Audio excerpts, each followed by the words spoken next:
Саламатсыңар балдар. 8 класстын алгебра сабагындагы веттин теоремасын улантабыз. Өткөн сабакта биз үйгө тапшырма берилген болчу. Ошол тапшырмаларды мен текшерүү үчүн төмөндөгүдөй ссылка менен тест жөнөткөн болчумун.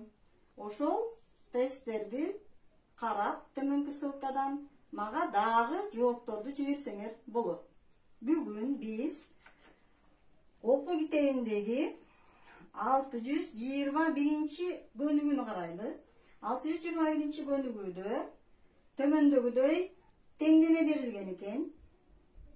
621 бөлүгүнүн 3-чү теңдемесин карайлы. 9x квадрат минус 30x плюс 25 барабар 0 деген. Карасаңар балдар, бул жерде бизде келтирилген квадраттык теңдеме эмес. Келтирилбеген квадраттык теңдеме болуп калыптыр. Коэффициенти 9-га барабар экен. Б коэффициенти минус 30-га барабар экен. Ал эми С коэффициенти 25-ке барабар экен. Тапшырмада айтылып атат. Теңдемелердин тамырларынын суммасын жана көбөйтүндүсүн тапкыла деп. Биз вектин теоремасын колдонуп, бул жерден келтирилген теңдемеге алып келип алабыз, квадраттык теңдемеге. Ал үчүн квадраттык теңдемени 9-га бөлүп жиберебиз.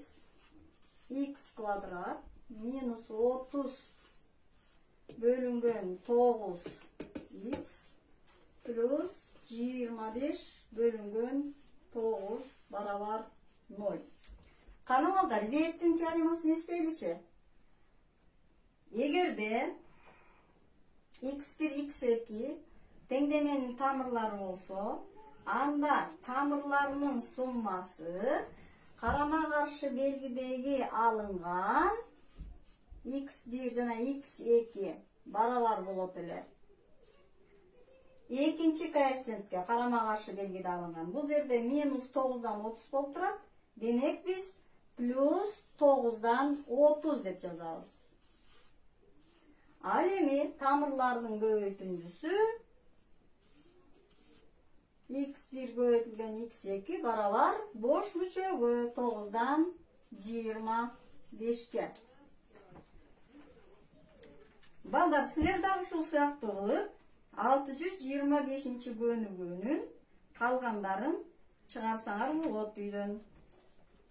Мындан башка дагы веттин теоремасын колдонуп, биз дагы башкача мисалдарды да чыгарсак болот экен. Мисал үчүн,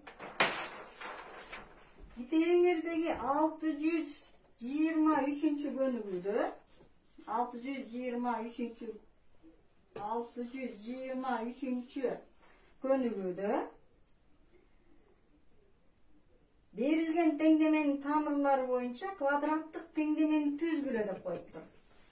Демек, биринчисин карай турган болсок, теңдеменин тамырлары барабар экен x1 0,2-ге, ал эми экинчи тамыры болсо 0,5-ге барабар экен. Ушул теңдеменин тамырлары аркылуу биз веттин теоремасын колдонуп, өзүбүз теңдеме түзүп көрөлү. Веттин теоремасы боюнча тамырлардын суммасын табабыз, барабар 0,2-ни 0,5-ке кошсок 0,7. Андан кийин тамырларынын көбөйтүндүсүн табалы. 0,2-ни 0,5-ке көбөйтсөк, көбөйтүндүсү 0,1-ге барат экен.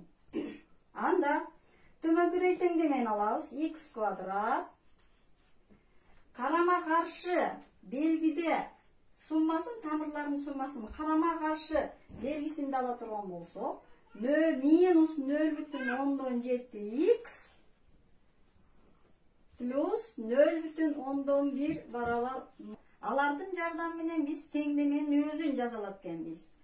x1, x2 теңдеменин тамырлары болсо, анда алардын суммасын таап алабыз. Андан кийин x1 жана x2 тамырларынын көбөйтүндүсүн таап алабыз. Ал 0,1 барабар экен. Анда биз төмөндөгүдөй квадраттык теңдемени алабыз. X квадрат карама каршы белгиде алынган тамырлардын суммасы минус 0,7x дейбиз. Бош мүчө 0,1 барабар. Балдар, үйдөн 623 көнүгүүнүн калгандарын дагы ушундай теңдеме чыгарып туруп, ал теңдемени мурдагы өткөн квадраттык теңдеменин чыгаруунун формуласы менен кайрадан текшерип көрсөңөр болот. Демек, мен силерге ишенем, тапшырмаларды аткарасыңар жана мен жиберген тесттин ссылкасы боюнча мен силерден жоопту кайра ала алам. Түшүндүңөрбү же түшүнгөн жоксуңарбы? Саламатта калгыла.